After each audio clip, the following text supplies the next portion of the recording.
What is going on, everyone? My name is Northy, and we are here for the new round 5 for the Teamcoach previews and the Teamcoach season. We've had 2 good weeks in a row.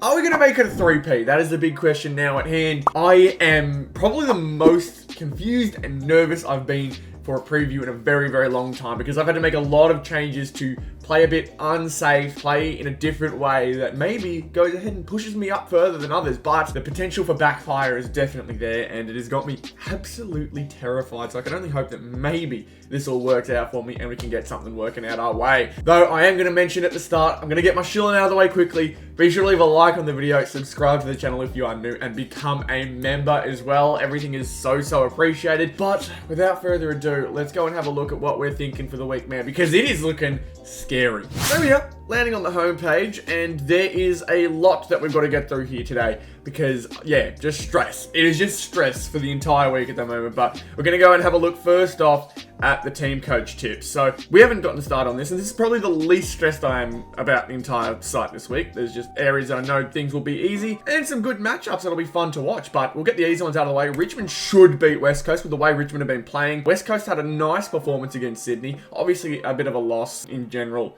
because the Eagles, it's just going to be a tough season for them. But they showed heart against the Sydney Swans, so I think that's good for them. But I'm going to pick Richmond because Richmond, in their own way, have also shown a lot of heart other than the second half against St Kilda. They had a great start and then messed it all up, which is actually kind of the opposite of how they've been this year, Richmond. But we look over here. Geelong will comfortably take it, unfortunately, against North Melbourne. That's, I think, a very obvious one for a lot of people. It's at Geelong. I'm going to that game, so it could be a really tough outing, but we'll see how it goes. But we're going to move on to Carlton v Adelaide. Carlton, a lot of people have said they shouldn't have won against Freo, but they played a certain way to keep themselves in it and give themselves the opportunity, so I think that is enough to beat Adelaide, honestly. We've got Freo versus Power. I'm going to leave this because I feel like this is going to be one of the bigger games this week. I think this has the potential to be the game of the week, so I'm excited for it. Melbourne versus Brisbane. Although Brisbane have just come off a 70-point win, I'm going to confidently pick Melbourne. 2 away wins in Adelaide is really good for them.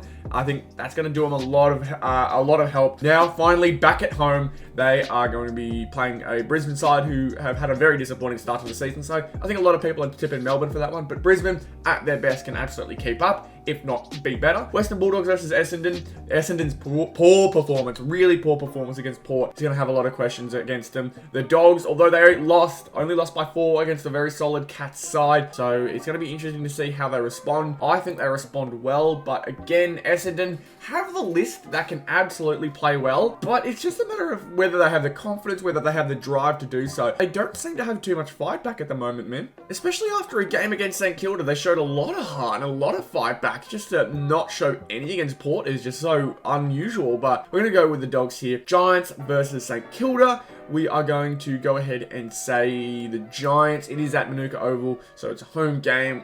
Be interesting to see. There's a lot riding on this game for myself, so we'll just have to wait. We'll just have to wait and see how it goes. I hope it's a close one. Fingers crossed. I think there's potential for it. Gold Coast versus Hawthorn, however. I think Gold Coast, very good fight, other than the last 10 minutes against GWS. So Gold Coast, I am excited for them. I really want them to make finals so he can get over that hurdle, but Gold Coast should win this one against Hawthorn. They should. And it leaves us with the Power and the Dockers. This is going to be such a hard one to figure out, man. It's at Adelaide Oval again, so still a gather round for Fremantle. A bit of a hoodoo, I think, for them now after that Carlton game. Obvious calls missed. It's going to be a lot, but I think they're going to have a lot to prove, and it really could go either way, man. There's a part of me that wants to just go ahead and take the middle ground and press draw, but I don't think I'm going to. I'm going to tip aside, and I think I'm leaning towards Power. I think the Power have shown some really good signs against Essendon. A tough one against Melbourne, but I think Melbourne just played at a really good level all game, and they managed to just stay ahead at the very end. So I think the Power do have what it takes to beat Fremantle, but I think this is going to be an absolute ripper. And obviously buys for Sydney and Collingwood for anyone who doesn't realise that. Make sure to do that and change your teams up now. So that's what we're going with for round 5. Now we're going to go into our teams. We've got the star powers first off, and a few changes here and there. First off, the Mighty has been changed up to Bond. I do not know how I feel about this pick. This feels like I'm just riding the coattails of one good game, but I don't know, man. They're up against Essendon, and he could find a way to dominate if they play the way they did beforehand. He has found himself in the forward line sometimes, and it's made it so that he's not as impactful, especially against West Coast. He wasn't necessarily needed in the middle, but I think with the stars they've got in the middle, in Merritt and Martin, who I think should be in the midfield for this Friday clash. He's been in the back line so much.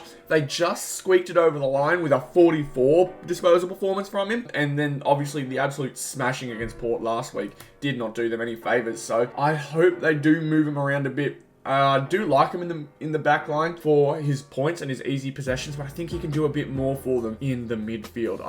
Just in terms of in-game impact, not for fantasy impact. So that's an interesting little look here. 3 of the 5 players here are playing in the same game. That's always something that gets on my mind a bit. But we're sticking with Whitfield after his great performance last week. He wasn't the best, but he's most consistent so far. So I've stuck with Whitfield, although Hayden Young is right on his tail. He really is. So it's going to be up to those two. Then we've got Trailblazer. I'm going to stick with my guns here. I'm going to stick with Maxi Gawn. Wasn't the best, but did absolutely have a great game, and I expect something good from him this time around. So let's hope that things go well here. Obviously, last week, not so good, so we're hoping to hit that into 100. I think I'm going to aim even higher. I want to get into the top 50 for this, so let's hope this round does well for me. We're going to go over to Ultra, though, and you can see these two stay the same, but we've got a different team star powers here. 2 are the same in Connor Rozee and Lockie Whitfield. This was an amazing pick. So glad I pulled this card. I have traded it off, but he's okay, the person I traded with, for taking it without the code. So I managed to end up getting a George Wardlaw, wherever he is in Next Gen. There he is. I got the George Wardlaw team star powers, so that was super cool in case I want to use him at some point in the year, but I don't think so. I think it's just cool to have him. Got defensive dynamo, Lockie Whitfield. I have to choose him as my double at the moment because what else am I going to do? Use Harris Andrews? I don't have any others, so I'm sticking with Lockie. And then Caleb Sarong is getting the pick over Jai. I know Jai had a better game last week, which would make some people stick with him and, you know, keep him going. But I'm going to go Sarong because, I mean, his average is so high, man. I really hope this is just a one-off game for him. And so I'm hoping we can see a better performance this week against Port Adelaide. Though the two, like I mentioned, the Silver Star powers are staying the same. Nick Martin and Maxi Gawn. I am going to keep these ones from Ultra as well. I think last week we had someone else. Who did we have last week? It was Lukey Jackson, but I think there's a hunch in me that's telling me that Sean Darcy's coming back. I think he's coming back. I'm not sure, but I have heard rumblings. If he isn't back, then I'm going to change it very, very quickly to Lukey Jackson. Same goes with my top teams. That's it. English, not good. But I'm going to change it over there as well. And chuck him in because I feel like he's definitely some easy 90 plus points to add along. Even though I think, yeah, he was over, just a little over. So 90 plus would be very good for me. I'd be absolutely okay with that. And this is where we won our star powers. Oh, this is where we won our prize card, sorry, last week. You can see my name on the right side here. I'm going to hope that we can do something similar again. 26th last week. Again, I still don't understand why. I think it's because some people maybe also got it elsewhere. They got another star powers or another prize card. So we ended up getting some as well, just because people got kicked out. I really do not know. I really don't. So we're just going to hope and pray that we do something similar again this week. Let's hope. That's it for star powers. Let's go and look at top team now. And there's some big changes here. Some really big ones. The only same player is Sheasel, because I see no reason to move Sheasel at the moment this year. He's got 122 average so far, and he's gotten 121 last week, and he's just the best backman we've got. So we're going to keep going to him. He's going to take kickouts. He's going to get the easy posies, and he's very smart with the ball. He does the right thing, so I'm just hopeful that, yeah, we can do something again this week. Harry, I'm sorry that you've got to do so much, mate. It's so not fair to him. But the other 3 have all been changed up. The forwards I had to change. Heaney is not playing this week, so I had to find a different forward, and I've gone with Cameron because the toss-up was between Hawkins and Cameron. They are up against North Melbourne, and their backline is super poor, as we all know at this point during the year. We haven't had a game where we haven't given up 100 points, so unfortunately it's just going to happen. But Jezza, he manages to get up the field a bit more than Hawkins does, even though Hawkins can absolutely roam. He gets himself on the board. You can see 27 posies last week. He can absolutely do something like that this week as well. So I've gone with him. I'm hoping it's a good pick. My midfield, honestly, could be, it's a flip of the coin at this point. But because I've got Bont in my Mighty for the Star Powers game mode, I'm going to go with him in my top 4 as well. It's such a hard pick, man. There's so many good players. It could go to anybody. I'm going to go with Bont, though. I think this top 4 this week And top 4 for the rest of the year, honestly, could be very difficult to gauge the midfield. There's so many good ones. But ruck, I have switched out Maxi Gawn, and I've gone with Rowan Marshall.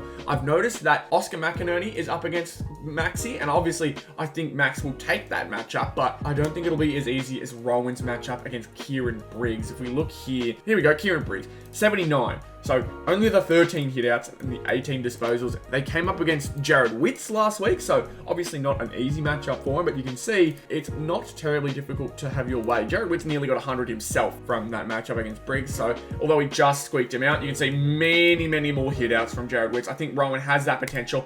But not only just that, Rowan can get around the ground. He kicked a goal, had himself a load of marks, a load of disposals. Like, he can get himself around the ground like Maxi Gawn can. So I'm hopeful that that can go all right. He actually played against Nank last week. So yeah, those two had absolutely crazy weeks. But I think I meant to say Kieran Briggs, the last performance he had was when they lost to them in the finals last year, and it was his best performance I think ever. It was one of his best performances before, so I'm hoping he can repeat that. I'm just going off of previous performances against the GWS Giants, so I'm hoping that Rowan Marshall can repeat and have his way again. It'd be really nice if that's the case anyway. So that's my top 4. This is very scary. I need to keep my number 1 position. I just have to. I'm trying really hard to do so. Over 400 is always great, because, you know, 100 points per player means you're doing something right.